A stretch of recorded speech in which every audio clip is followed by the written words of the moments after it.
नमस्कार दोस्तों, text book super coaching platform के इस टॉपर स्टॉक इंटरव्यू में आप सभी का स्वागत है। ये एक बड़ा ही खास इंटरव्यू है बिकॉज़ यहाँ पे हमारे साथ 2 जेआरएफ क्वालिफाइड स्टूडेंट्स बैठे हैं जिन्होंने जून के 2025 के अपने अटेम्प्ट में जेआरएफ क्वालिफाई किया है। सो फरहा है हमारे साथ और विवेक है और इन दोनों से ही हम जानेंगे कि एक-एक करके उनकी प्रिपरेशन स्ट्रेटजी क्या थी, क्या-क्या हर्डल्स आए, क्या प्लानिंग की, कैसे उसको ओवरकम किया। तो सबसे पहले फरहा जी आपसे ही रिक्वेस्ट करूँगा कि ये जो सबसे पहले तो मुझे ये बताइए कि इस बार जो जेआरएफ क्वालिफाई हुआ है, ये कौन-सा अटेम्प्ट था आपका?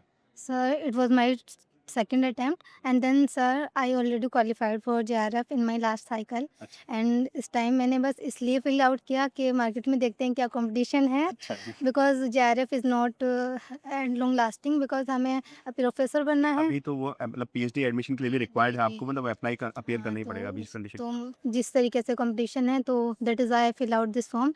And secondly I fill out this form because I wanted to meet up with my favourite faculties. Thank you so so much.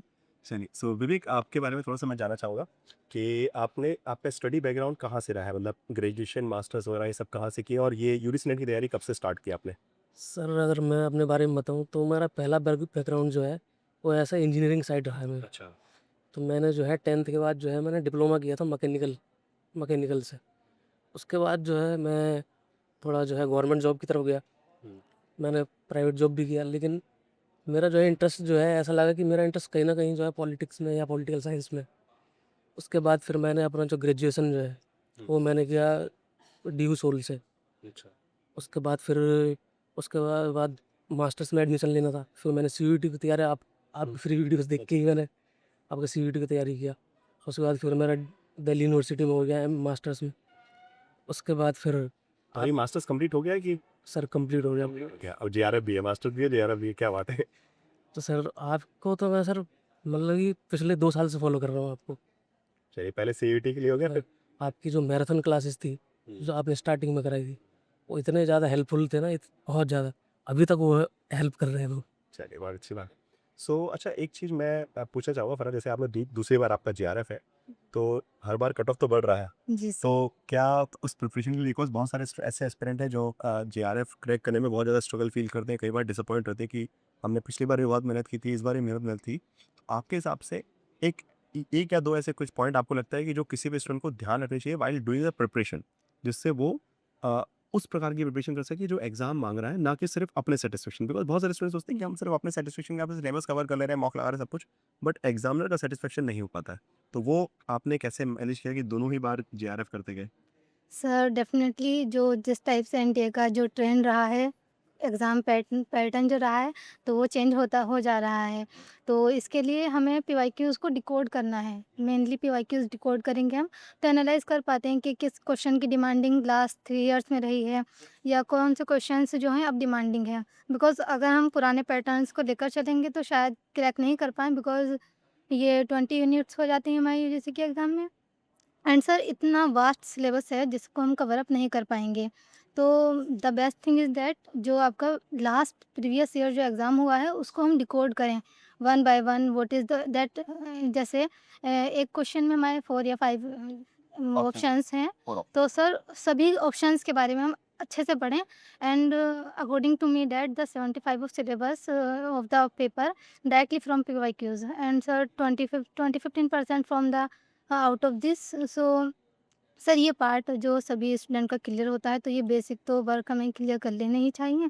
और सर हार्ड वर्क करते रहें, कंसिस्टेंसी से करते रहें, तो डेफ़िनेटली सभी का क्लियर हो जाएगा। चलिए बहुत अच्छी बात है। सो विवेक आपसे पूछना चाहूँगा थोड़ा-सा कि आपने भी आई गेस इस बार आपका ये जो भी जेआरएफ वाला टाइम था इससे पहले नेट आपने क्वालीफाई किया है। तो अभी जैसे कट ऑफ हाई जा रहा है, ठीक है? और आगे भी जाएगा डेफिनिटली विदाउट एनी डाउट जिस हिसाब से यूजीसी नेट और स्पेशली पॉलिटिकल साइंस में तो मैं गारंटीड हूँ कि दिसंबर में आप 244 इस बार जनरल कैटेगरी का हाईएस्ट गया है तो आप 250 तो से कम सोच के ही मत चलिए, 250 प्लस ही जाना है वो। और उस परिस्थिति पर्सपेक्टिव में मतलब ये है कि अब आपके पास सिचुएशन ये बची है कि हर पेपर में आप मैक्स टू मैक्स 10 क्वेश्चन से ज़्यादा गलत नहीं कर सकते, ओके? 10 क्वेश्चन एक उतना ही आपके पास बफर स्पेस है। और हर यूनिट में अगेन जैसे कि आप देख रहे हैं पैटर्न भी चेंज हो रहा है कि कुछ यूनिट से ज़्यादा क्वेश्चन है, कुछ को इग्नोर कर रहे हैं। सो वो जो एक सिस्टमैटिक फोकस है कि कॉन्सेप्ट को कम, फैक्ट को ज़्यादा, उसके लिए आपका कुछ गाइडेंस होगा अगर स्टूडेंट्स को कि किस तरीके से वो मैनेज करें बिकॉज़ फैक्ट पढ़ते-पढ़ते बोर भी हो जाता है स्टूडेंट कब तक पढ़ेगा? कॉन्सेप्ट तो मज़ा आता है फट समझने में बिकॉज़ क्लास में मैं भी जब देखता हूँ पॉलिटिकल थॉट की क्लास में बच्चे एन्जॉय करते हैं कि सर मज़ा ही आ गया। और जैसे यूनिट नंबर 7 आती है, "नहीं सर इतना रटना पड़ रहा है, आप बस पढ़ाए जा रहे हो, आप भागे जा रहे हो, भागे जा रहे हो, हम कहीं पहुँच।" उनकी भी यही डिमांड है, हाँ, आई थिंक दैट। सो विवेक आपने कैसे उसको कोप अप किया? बिकॉज़ एक वक़्त में फैक्ट पढ़ते-पढ़ते बोर भी हो जाते हैं और वो कैसे कंटिन्यू करते हैं प्लीज़ सी? मैंने जो स्टार्टिंग किया हुँ। तो सबसे पहले तो सर अगर कोई भी स्टार्ट कर रहा है तो कंसेप्ट तो मस्ट है, ठीक है? तो मैंने जो है अपनी प्रिपरेशन की स्ट्रेटजी ऐसे बनाई कि जो कंसेप्ट है, वो उसको मैं रखूँगा कोर में और जो फैक्ट्स है, उसको जो है बाउंड्री बाय बाउंड्री मैं जोड़ता जाऊँगा। ताकि जैसे कि एनटीए का कुछ पता नहीं है कि कब पैटर्न कब चेंज कर दें, कब को कंसेप्ट पूछ लें, कब फैक्ट्स पूछ लें। हाँ, तो ये है कि एक बार जब कंसेप्ट क्लियर हो जाते हैं, तो फिर वो कंसेप्ट जो है आदमी जो है भूलता नहीं है। उसको बस एक बार रिवाइज़ करने की ज़रूरत होती है। लेकिन जो फैक्ट्स है, तो मैं ये कहना चाहूँगा कि पहले कंसेप्ट पूरा क्लियर करें आप। उसके लिए आपको चाहे 2 महीने लगें, 3 महीने लगें, वो आपका पूरा क्लियर होना चाहिए, हुँ। अगर आपको जेआरएफ निकालना है तो। ठीक। उसके बाद आप जो है फैक्ट्स के थ्रू अपनी बाउंड्रीज़ को बढ़ाते जाइए। डायरेक्टली फैक्ट पे जाना ये पॉसिबल नहीं होगा बिकॉज़ बेस नहीं है तो फिर या उस पे इमारत कैसे खड़ी या करोगे? तो वो पढ़ना ज़रूरी है। या बहुत सारे स्टूडेंट्स आजकल सोच रहे हैं कि आप पॉलिटिकल थ्योरी, पॉलिटिकल थॉट नहीं पढ़ेंगे मतलब बट वो बेसिक रिक्वायरमेंट है नहीं है। इवन आप कल के दिन आप प्रोफेसर बनोगे तो क्या पढ़ाओगे? सीधी बात है अगर ये थोड़ी पढ़ाओगे कि वाइस प्रेसिडेंट कब बना, कब नहीं बना उसको अरेंज करके थोड़ी बताओगे स्टूडेंट को। डेफिनिटली आपको कहीं न कहीं उनको वो बताना है जो वो पढ़ा सकें, या पढ़ सकें, समझ सकें सब्जेक्ट में।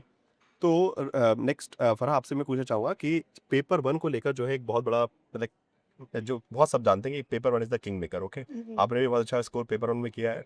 तो पेपर 1 में कुछ ऐसी यूनिट्स होती हैं जो आपके हिसाब से किसी भी स्टूडेंट को सबसे ज़्यादा फोकस आपके यहाँ सबसे इंपॉर्टेंट यूनिट्स कौन-सी होंगी पेपर 1 में अगर फोकस किया जाए? Sir I think that LR is must because अगर एक बार आप कंसेप्ट पढ़ लेंगे तो नहीं कि आप भूल जाएँ ऐसा तो पॉसिबल नहीं है। एंड सर मैंने जो इस टाइम फॉर्म फिल अप किया था तो मेरा एचपीएससी एग्ज़ाम था।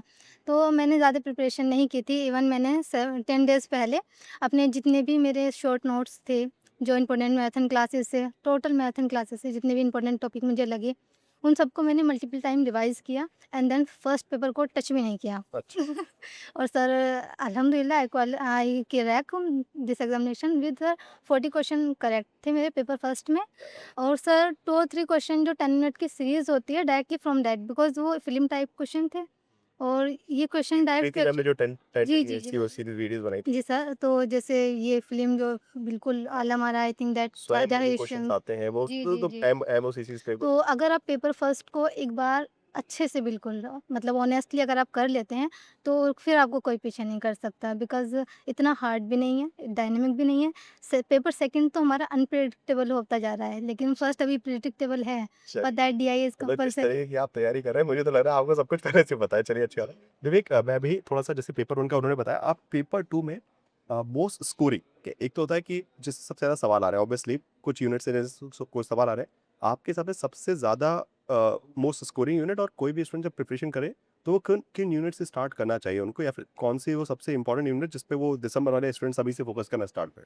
सर आई थिंक अगर वो स्टार्ट कर रहे हैं तो सबसे पहले कॉन्स्टिट्यूशन से स्टार्ट कर सकते कॉन्स्टिट्यूशन से हैं। यूनिट नंबर 7 से या स्टार्ट सर करें, ठीक। वो एकदम मस्ट है क्योंकि उससे जो है कहीं न कहीं अगर उससे स्टार्ट करते हैं तो आपके कम से कम 3 यूनिट उसमें जो है कवर हो जाते हैं। कनेक्ट होते हैं। यूनिट अब नंबर 8 भी कवर हो रही है, यूनिट या नंबर 10 भी कवर हो रही है। तो आपको कब 3 यूनिट आपकी कवर हो जाएगी आपको पता भी पता नहीं नहीं चलेगा।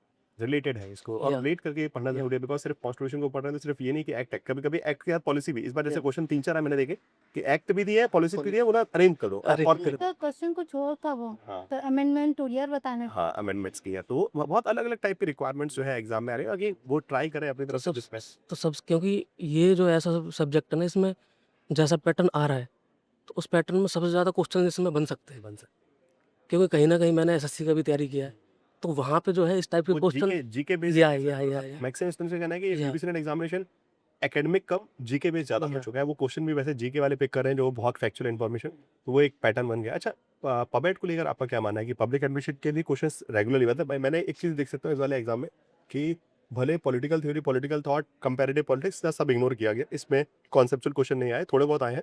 बट मेजर जो कॉन्सेप्चुअल अगर पबेट को देखा जाए तो पबेट से कॉन्सेप्चुअल क्वेश्चन भी आए हैं। फैक्ट भी पूछा है बुक्स एंड ऑथर्स भी बट कुछ कॉन्सेप्चुअल क्वेश्चन पूछे हैं। बेसिकली कि पबेट को लेकर आप कैसे मतलब हम मतलब पबेट का भी बिकॉज़ स्कोर अच्छा खासा जाता है। तो मतलब सॉरी हाँ, पब्लिक एडमिशन में भी क्वेश्चन अच्छे आते हैं तो वो उनको पढ़ने का आपका क्या तरीका था पब्लिक? सर अगर मैं सियरली बताऊँ तो पब्लिक एडमिनिस्ट्रेशंस मुझे सिर्फ़ आपकी मैराथन अच्छा। बस। मैंने पब्लिक एडमिनिस्ट्रेशन और कहीं से नहीं पढ़ा। आपने जो 5 घंटे 6 घंटे का जो मैराथन कराया हुआ है, सिर्फ उससे चलिए बहुत अच्छा, पब्लिक एडमिनिस्ट्रेशन मेरा क्लियर हो गई। बहुत कॉन्ग्रेचुलेशंस। चलिए तो लास्ट में मैं आप दोनों से रिक्वेस्ट करूँगा कि जो भी आप अपने आखिरी एडवाइस जो देना चाहते हैं और साथ-साथ अपने फैमिली फ्रेंड्स किसी को भी याद करना चाहते हैं इस मौके पे, उनको क्रेडिट देना चाहते हैं, तो बिल्कुल आपके लिए मंच आपसे ही शुरू करते हैं। सर मैं तो सबसे पहले क्रेडिट तो सर आपको देना चाहूँगा। वो तो ये हमारा काम है और आपका भी, ठीक है। बट तो आगे उसके बाद जो है अपने मम्मी-पापा को देना चाहूँगा जिन्होंने मुझे इतना टाइम दिया, क्योंकि ये ऐसी लाइन है इसमें तो टाइम देना बहुत ज़रूरी है ना? तो वो सब उनको बोलूँगा और मेरे फ्रेंड्स हैं जिन्होंने जो है इंस्पायर किया मुझे। मेरा एक भाई है जो हमेशा जो है इंस्पायर करता रहता है मुझे कि वही यू कैन डू इट। तो बाकी वही है, अगर कोशिश करते रहें, आगे आने वाले बच्चे जो दिसंबर में देना चाहेंगे, तो वही थोड़ी-सी स्ट्रैटेजी, थोड़ा-सा हार्ड वर्क, बस उतना भी मुश्किल नहीं है। चलिए बहुत अच्छी बात है। वो पॉजिटिव एटीट्यूड भी ज़रूरी है बिकॉज़ जिस हाई कट ऑफ जैसे जा रहा है लोगों को डर लगेगा ये कब थर तो कब रहेंगे कैसे करेंगे। बट आपका ये सकारात्मक अप्रोच है डेफिनिटली बहुत सारे स्टूडेंट्स को हेल्प करेगा। फराज जी आप क्या बोलना चाहेंगे? सर जो फ्रेशर्स हैं तो they just try to PYQs पे जाएँ, सिलेबस को गो थ्रू करें एंड सर मंज़िलें क्या हैं, रास्ते क्या हैं, अगर हौसले बुलंद हो तो फासले क्या हैं। क्या बात! तो ये तो फ्रेशर के लिए तो यही है एंड सर अल्लामा इकबाल की एक शायरी है जो मुझे काफ़ी मोटिवेट करती है ड्यूरिंग माय प्रिपरेशन दैट मंज़िल से आगे बढ़कर मंज़िल तलाश कर, मिल जाए तुझको दरिया तो समंदर तलाश कर, हर शीशा टूट जाता है पत्थर की चोट से, पत्थर ही टूट जाए वो शीशा तलाश कर। क्या तो ये काफ़ी मोटिवेटेड है उनके लिए जो इस लूप में फँस चुके हैं because sir UGC net JRF crack नहीं हो रहा, काफ़ी सीनियर्स भी हैं हमारे, तो लूप में हैं वो इसमें। तो इस ट्रैप उसके से आगे भी नहीं कर बचना पाते ना कि जी असिस्टेंट हाँ। प्रोफेसर के भी एग्ज़ाम में या फिर भी वो कॉन्फिडेंस आता नहीं, आपका पूरा फोकस वहाँ पे नहीं रह पाता। जी, मैं क्रेडिट ऑब्वियसली अपने प्रोफ़ेसर्स को and you and my family is very supportive and sir my grandfather is also grandfather who is come with me because sir उन्होंने तो एक न्यूज़ भी पब्लिश करा है दैट हिज़ वो उनकी जो ग्रैंड डॉटर है उन्होंने जेआरएफ क्वालिफ़ाइड किया है। तो ये कहीं न कहीं it is not just my win, it's the blessing of my relatives and others. तो मैं क्रेडिट अपनी अप्पी को देना चाहती हूँ बिकॉज़ उन्होंने मेरा हमेशा सपोर्ट किया है। इवन वो मेरी ड्यूरिंग प्रिपरेशन एचपीएससी की प्रिपरेशन चल रही है एंड देन इसी बीच में D triple SB PGT exam भी था। और अब मेंस की प्रिपरेशन है and then sir vacancies new आ रही हैं अब यूपी वगैरह में भी सो चलिए आगे प्रिपरेशन जल्दी चल से रही है। असिस्टेंट प्रोफेसर बनिए आप दोनों लोग। सो आप लोगों को बहुत-बहुत शुभकामनाएँ एडवांस में। Thank you sir. Thank you so much आप लोग आए यहाँ पे और डेफिनिटली मुझे पूरी उम्मीद है कि आप लोगों ने बहुत कुछ सीखा होगा इनके गाइडेंस से। तो बस पढ़ते रहिए, मुस्कुराते रहिए और एक सकारात्मक तरीके से दिसंबर में जेआरएफ अचीव करने के लिए अपने आप को रेडी करते रहिए। And thank you. सर एक एडवाइस है जो फ्रेशर को करने चाहिए, तो फ्रेशर जो भी हो स्टार्टिंग अगर आप कर रहे हैं तो सबसे पहले आपको ईज़ी जो है यूनिट उनको कवर अप करें। As the public ad is very easy and concise भी है। अगर आप उसे कर लेते हैं जैसे यूनिट 10 है हमारा इंडियन पॉलिटी है वो भी छोटा ही समझेंगे हम, इंडियन फॉरेन पॉलिसी है, इंडियन पॉलिटिकल थिंकर है। अगर हम इन यूनिट को कवर अप कर पाते हैं तो हमारा कॉन्फिडेंस बिल्ड होता है। तो बढ़ेगा कॉन्फिडेंस बढ़ेगा एंड देन मॉक टेस्ट लगाइए ज़्यादा से ज़्यादा, टाइम मैनेजमेंट इज़ मस्ट। हाँ, बिल्कुल। तो सर अगर हम इन सब चीज़ों को लेकर चलेंगे तो बिल्कुल डेफ़िनेटली हम क्रैक कर पाएँगे, कोई भी एग्ज़ामिनेशन हो इवन ऑफ अपार्ट फ्रॉम तुम यूजीसी नेट एग्ज़ामिनेशन। हाँ, आपका आइडिया। मैं सर थोड़ा-सा पार्ट 1 को लेके थोड़ा कुछ बोलना चाहता हूँ। हाँ, बिल्कुल, बिल्कुल। पार्ट 1 में मैंने देखा है कि जो पॉलिटिकल साइंस के स्टूडेंट्स हैं, उनका जो है मैथ काफ़ी वीक रहता है उनका। प्रॉब्लम रहती है इसमें। तो मैं ये कहना चाहूँगा कि अगर आपको जेआरएफ चाहिए, तो मैथ मस्ट। आप उसके लिए आपको 3 महीने लगे, 4 महीने लगे हो भी इग्नोर नहीं करते। बहुत बिल्कुल। बोलते हैं कि ठीक है हम ये 8 यूनिट पे को मैनेज कर लेते हैं बट 2 को छोड़ देते हैं। बट वो क्योंकि प्रॉब्लम होती क्योंकि सर आप डीआई कर लेंगे, आप मैथ रीज़निंग कर लेंगे, आप लॉजिकल रीज़निंग कर लेंगे। आपके 15 मार्क्स जो है से 15 क्वेश्चंस आपके सेफ है। है। सेफ है। आप प्रॉपर्ली कह सकते हैं कि कुछ भी हो और 5 नंबर का आपका जो है कम वो वो मैथ इतनी कठिन होती भी नहीं कॉम्प्रिहेंसिव है। बस ये है कि यस। थोड़ा-सा मेहनत करना है, ट्राई करना है। कुछ लोगों को थोड़ा डर लगता है मैथ से। तो आपके पास 50 में से 20 क्वेश्चंस ऐसे हैं, तो फिक्स जो आप फिक्स कह सकते हैं कि हाँ, 100% ठीक है। सही, सही। मेरे मेरे जो खुद है, मेरे 42 क्वेश्चंस ठीक हुए हैं पार्ट 1 में। तो वो इसलिए हो पाए हैं क्योंकि मुझे पता था कि 20 क्वेश्चन जो है मेरे मेरे यहाँ से यहाँ सेफ वो आपको स्ट्रेटेजिकली एक प्रकार से डिसाइड करना या पड़ेगा कि कैसे-कैसे मार्क्स अरेंज करने हैं। चलिए, या तो थैंक यू आप लोगों से बात करके बहुत अच्छा थैंक यू। लगा एंड आप लोगों को भी बहुत अच्छा लगा होगा। Thank you so much for joining on the rest for coaching पे।